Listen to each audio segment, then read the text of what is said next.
Evander Holyfield. Who is that guy? Who is that guy? Whose fault is that? That was Benavidez' fault. And I understand that, but he lost it on the scale. But now that he's been Canelo's mandatory, don't you think Canelo should give him a shot? Hey, what's up, babe? This is Michael with the Pound for Pound Boxing Channel, and we are so thankful that you're tuning in to our first episode today. Today we'll be discussing about what's going to happen on June 15th, a big fight card between Gervonta Davis and Frank Martin, and one hell of a co-main event between David Benavidez and Alex Vosdick. I will be handing it over to my co-hosts Eric and Alex, and I'm going to be asking them, what do you think about Gervonta's long layover, and do you think Frank Martin is his biggest test to date? Let's get into it. Hey, what's up, guys? This is the Pound for Pound Box Channel. I'm Eric. And this is Alex. And to answer your question, Michael, I do think he will struggle due to the layoff. I think that he's been off since sometime last year in April against Ryan Garcia. So I think when a fighter does take a long layoff, he does come back and has some trouble against anybody, even against bums. But we know he will be fighting Frank Martin. He's a very good boxer, so I think he was already going to struggle regardless. But now with the layoff, I think that is a bigger issue. Honestly, I don't think the layoff will play that much of a factor. I feel like the only parts that will play a factor is the prison time that Gervonta did or the Frank Martin. This might be the biggest stage of his career, and I feel like that will for sure play a factor in this fight. I feel like I understand that, man, but the thing is you got to take in play that, yes, they both have been out for a while. Tank's been out for a little bit longer. And, yes, Tank did go to prison. And I know what you're trying to think. You're probably thinking, like, he's going to come out like Mike Tyson, all scary and abbed up and everything, and you're possibly right. But, the other side note that you said, Frank Martin, the lights will be too bright. I don't think so. I think that he has a good team around him. I think he has Errol Spence, he has DJ, he has a bunch of people around him that are very experienced at, high levels and the bright lights and everything. So he isn't on his own. We know that. And apart from that, this is his one time to shine, his time to be, take over the crown and possibly be the face of boxing if he does this. So I'm pretty sure he's going to come and give it his all. But that's the thing. I don't think he will come out like Mike Tyson. I feel like mentally, that could play a factor in him coming into this fight, that it might weaken him a bit. You know what I mean? Like, so is that a positive or a negative? A negative, because it could really play a factor into this fight. No, you're completely correct. My prediction, given that it's going to be next weekend on the 15th of June, my prediction is that Tank's going to struggle. I think Tank's a patient fighter. We saw what he did against Rolly and Ryan Garcia. He collects data. I think he will struggle at first. He's going to have some hard time, because they're both southpaws. So he's going to have a hard time trying to catch Frank at first. But I think he'll be a little bit more patient. And I think Frank will have some good rounds in the beginning. But eventually, I think it's just going to end like we all think it is. I think Tank will get the knockout. Yeah. I've seen that Frank leaves his hands a little bit low, so I think that chin's going to be open at a correct time. But for sure, Gervonta will struggle. For sure. What's his name? Frank Martin literally uses his feet for his defense. That's mostly his real defense. He uses athleticism. Yeah, his athleticism. But I do think that eventually he will gas out because this is the biggest stage of his career. So I feel like that will play a part into his stamina because he's going to be more jittery. He's going to be more nervous. I feel like eventually, especially with Tank's body work, he's going to be hitting him to the body for sure. And that's what I noticed is that he's open to the body in his fights. And one thing I could say, look, and I know I'm going to get a lot of flack for this, but, Tank Davis's fans are the worst. Let's be honest. I mean, look, Gervonta Davis is a very great fighter, and I think he possibly is the best one out of the four kings. But the thing is that you guys need to stop praising this dude, man. I mean, he's a great fighter, but let's be honest. He builds all the names he fights. Nobody knows about these guys. Nobody knew about Barrios or Pitbull Cruz before. All of a sudden, Tank fights him. Yes, they are good now. Yeah. They are good now. And but the before PBC that, promotes them. Yeah, of course. But the only difference, what I'm trying to say, is that this is the first time Tank's going to fight a boxer. Yeah. Not someone that's going to come in there and try to fight him. He's going to try to box him, guys. And that's what a lot of people are saying. They're saying, hey, well, this isn't the first time he fights an African-American fighter, and we know that style is boxing. So, I think he's going to definitely struggle. Slick fighter he's fought. Yeah, of course. The first one because, athletic and slick. Yeah. Ryan Garcia was more power, but this one for sure is going to be more trickier because he's going to be a lot faster. Like what I said, he's good with his feet. But I do think that Gervonta Davis does have good pressuring. He's going to break him down, and eventually, around the 8th, 9th, maybe even later, he will knock him out. Yeah, of course. I mean, like I said, I have Tank winning, too, by knockout. I just think that Tank, hopefully, if he does get past, Frank Martin, we could see him fight elite level. In my opinion, I think this is what's going to happen. I think if he does get past Frank Martin, he will probably move up to 140 pounds to fight Pitbull Cruz. Yeah, that's probably the Pitbull has a belt. Everybody wants that rematch, which I don't know why. I think Tank, beat him with one hand and outboxed him. And I'm Mexican. Yeah. So that says a lot, guys. I mean, we can't be biased here. Just because it's a Mexican fighter, we got to say what it is. Although I would be, down to watch that rematch. It's a good fight. That's who he's probably going to go for next. He's a PBC fighter. He has a belt at 140. This Tank's chance to say, here, I'll give you the rematch and possibly win and take his belt. Now, do you see a chance that he will fight Lomachenko? Because you know how he's been giving a lot of buzz to that fight. Maybe that was a publicity stunt, but... possibly so, man. But at the same time, I'm just so tired of that fight. Yeah. I remember the times where everybody would say, hey, Tank, fight Loma. And then Mayweather would come out saying Tank's too young. In a couple years, give us 3 years, 2 years, whatever. Yeah, so we already seen Loma take a couple losses. It wouldn't surprise me if Tank came back and wanted to fight Loma now. Yeah. We know that this is the best time. Loma's still a great fighter, and it would still be probably Tank's best fight. Yeah. The best fighter. Best fighter for sure. But he is aging. We saw Lomachenko get hurt against Haney, even though I know, in my opinion, he beat Haney. But I think even Haney hurt him to the body. And we know Haney doesn't have a lot of power. So knowing that Tank is probably one of the best power punchers in boxing, I think regardless of Loma's skill, he'll probably, get him out of there. He'll get caught. Yeah, he'll get caught. Yeah, eventually he would get caught because he did look like he was getting way too hit in that Haney fight.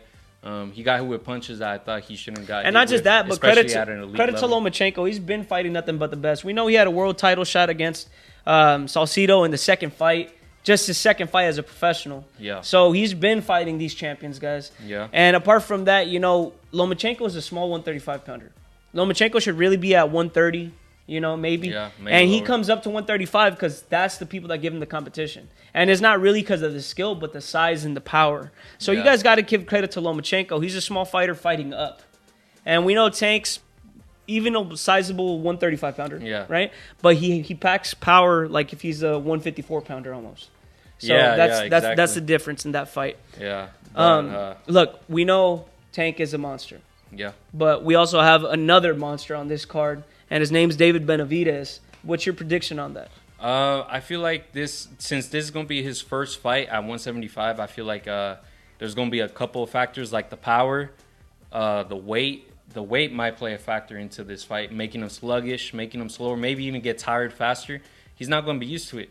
So I feel like the other fighter, he's good, but I feel like this is just he's not going to be used to it, and he's going to go to a points to decision. I bet a UD.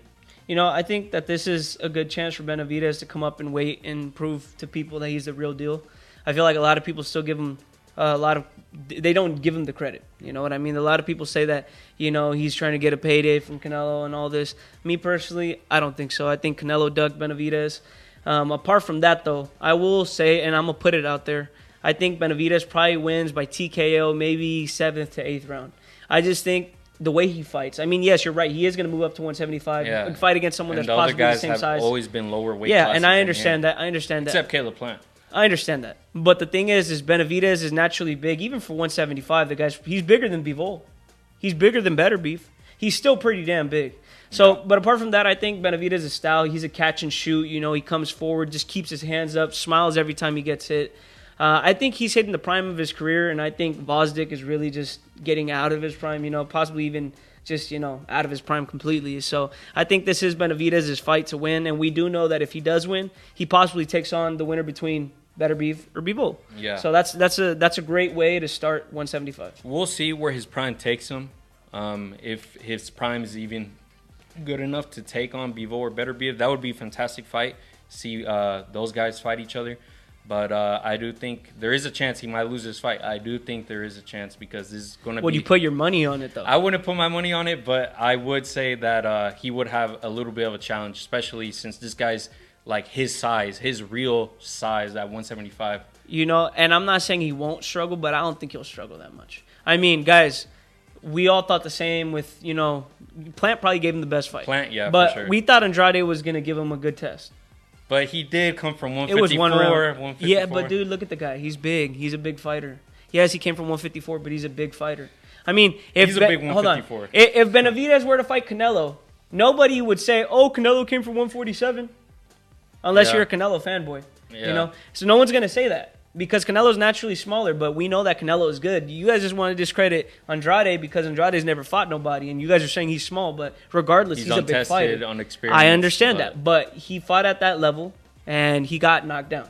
He got beat to a pulp. I mean, we remember that fight. I remember watching it thinking, "Oh, this guy's catching Benavidez." Next thing you know, it's over. He was giving Benavidez a hard time in the first round. First, maybe second. 2 rounds, yeah. After that, it was all Benavidez. Yeah, no. And I think that's just Benavidez with anyone. I've been seeing this guy for a couple years now, and every time he starts off maybe a little slow, he might get caught a little bit. But will it translate? Next thing, I think so. Would it translate to 175? I think so because his pressure.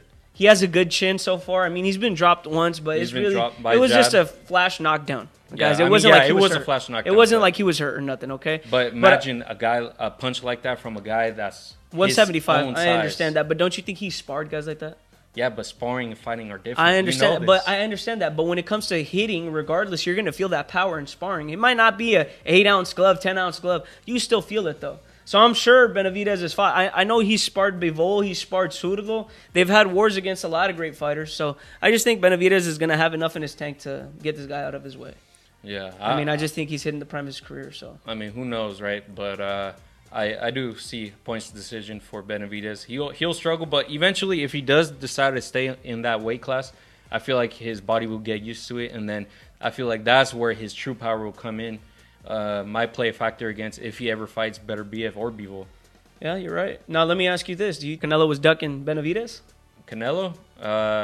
Yeah, I say Canelo was probably waiting that fight off for like a couple years. I say in 2021 he wasn't really thinking about Benavidez, but eventually after that Bivol fight especially, he thought, you know what, I'm not the same. You know, my body's getting older. I've already had 4 fights this year. He aged himself by accident, you know, and now he probably thinks like I'm not the same fighter that I used to be. And Benavidez is a young guy, 10 years younger, I believe, around there, something like that. Yeah, a little bit less. Age is going to play a factor. I think if you think about it, this is the Triple G fight.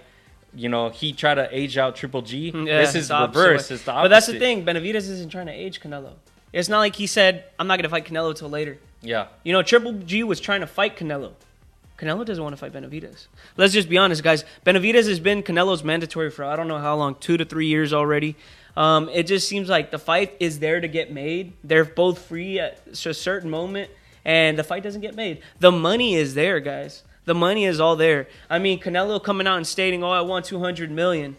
That seems like a reach. To me, it either sounds like one of two options. He's reaching out. It's either he wants to cash out before he retires, or he's putting up a price tag because he's trying to duck and trying to find another way to say, "Hey, it wasn't me." Yeah. You know, that's what fighters do a lot of the time. And unfortunately, Canelo's taking the Mayweather route. And I'm a big Canelo fan. I was a bigger Canelo fan than Benavidez. But the thing is, you got to say the truth and you got to be very unbiased. He's doing the same thing Mayweather was doing, where he's picking good fighters that have a good name and possibly have been champions before, but they're not the best in their division. Look at Mayweather when he fought Andre Berto. You know, there was guys like Errol Spence. There was guys like Keith Thurman. But he fought a guy that, you know, had some good fights. He fought Maidana, who was a well-known fighter. He fought Hall of Famers. Let's not get it twisted. But come on, man. They weren't the best in their division. We all know that. We all know they weren't the best, and that's what Canelo's doing. He just took on Jaime Munguia, which was a good fight. I give Canelo really good credit because Jaime Munguia is a solid fighter. Yeah. But again, he's not the best in his division. He's not the best. He just came into the division. Yeah, exactly. Benavidez is the best in the division. About that. So why didn't Canelo fight Benavidez? Yeah. Why is it that Canelo, instead of fighting Benavidez and coming to Undisputed, trying to get the Undisputed titles, when Benavidez had the belt, he didn't go. All of a sudden, he doesn't have the belt, loses it on the scale. Next thing you know, he comes and fights Evgeny Yildirim. Who is that guy? Who is that guy? Whose fault is that? That was Benavidez's fault. And I understand that, but he lost it on the scale. But now that he's been Canelo's mandatory, don't you think Canelo should give him a shot? Yeah, but Benavidez did do that to himself. I get that. No, well, I do think he does deserve a shot. But the thing is, he put himself in that position to begin with. No, and you're right about that. But regardless, he deserves a shot, man. This is boxing. When a fighter thinks that he's bigger than boxing, that's when that's when it becomes an issue. And this isn't because I'm a Benavidez fanboy or nothing, guys. But this is just me in general. I don't like when fighters try to be bigger than the sport. We all got to respect the sport, especially the fighters, because that's what's feeding them. That's what's feeding their family and making them millionaires. So I think, Canelo's at that age where he thinks, I've fought enough. He's even said it himself. He said, I'll do whatever the hell I want. I'm the king. So that just tells you where he's at mentally. It tells you, look, I've already fought good fighters. I'm rich. I don't need no more tough fights. I don't need this tough fight. And if I was Canelo, I would be thinking the same way. I can't even blame the guy. But when it comes to boxing and you're the champion, you got to either give it up or step aside or fight him. Yeah. It's your responsibility to fight exactly. everybody. You're the champion. You got to show the champion in you. It's either that or you give away the belt. Let it go. Because that's all of a sudden there's a new contender. I don't really know his name because I'm not familiar with the guy. He's a mandatory for Canelo now, and Canelo's thinking about dropping one of the titles. What does that tell you? He doesn't care about the titles. He just cares about the money fights. The money, yep. But he knows Benavidez is a fight where it's very dangerous, so he's going to get the most cash he can. Well, let me ask you, who wins that fight? I got Benavidez. At this point, I think Prime Canelo would have probably worked him. I think Prime Canelo is a great fighter, and I still think Canelo is a great fighter. I think he has better skill than him. I think he has experience, but the only difference now is that I see is that he's very savvy in that ring. He does. He has maña, and that's in Spanish. That means experience. Yep. Right. But the only difference I see is that against Jaime Munguia, he did really good.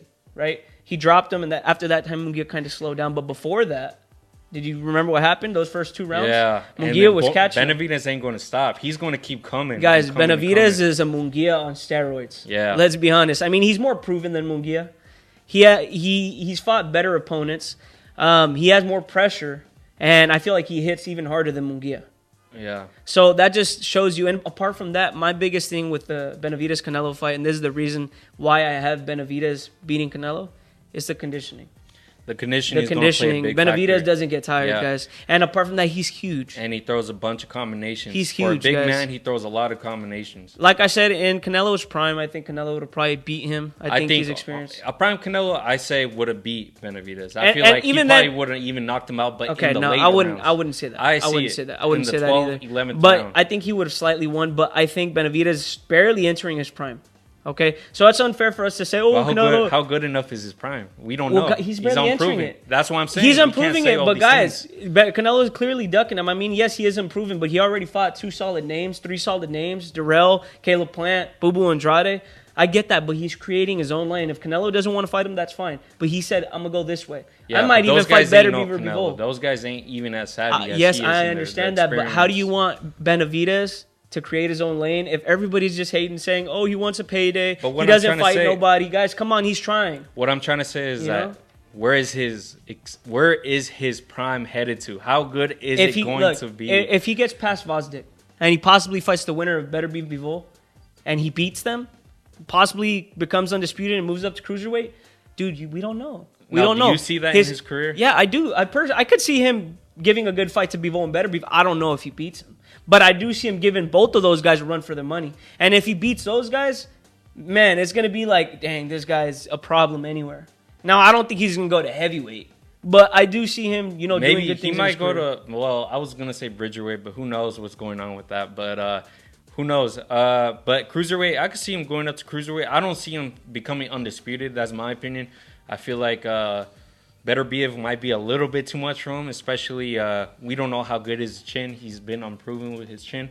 But he does have a chance to beat Bivol. But the thing with Bivol is that he's too technical for him. He has too much, too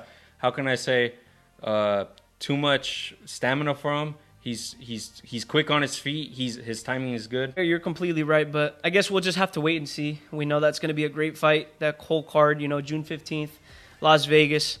Tank Davis versus Frank Martin and Benavidez versus Vosdick. So we'll all have to tune in. But thank you guys for tuning into our first episode. This is Eric. This is Alex. This is Michael. With the Pound for Pound Boxing Channel. Thank you guys once again. Peace.